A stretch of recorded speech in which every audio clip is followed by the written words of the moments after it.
Sementara itu, korban tewas akibat gempa bumi yang terjadi di Jepang kembali bertambah. Hingga Selasa malam waktu setempat, korban tewas akibat gempa bumi menjadi 55 orang.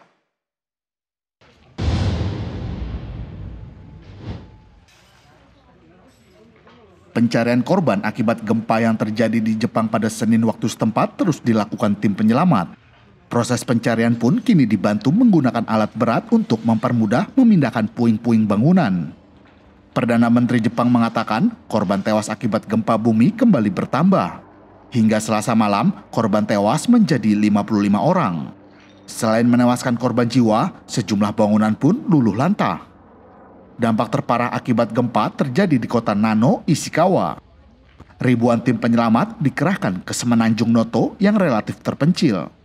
Namun, upaya penyelamatan sempat terhambat karena akses jalan tidak dapat dilintasi. Bahkan, bandara di kawasan itu terpaksa ditutup karena landasan pacu alami keretakan akibat gempa.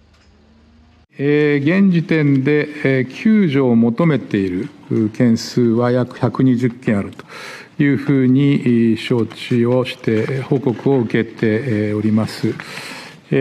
また避難者等の状況も報告を受けておりまして、本日11時時点で石川県、新潟県などにおいて合計955カ所。57,360 名の方が避難をされておられるというふうに承知をしております。Badan Meteorologi Jepang memprediksi gempa susulan masih akan terjadi hingga beberapa pekan ke depan. Warga pun diminta waspada dan mengungsi ke lokasi yang lebih aman. Nusantara TV melaporkan.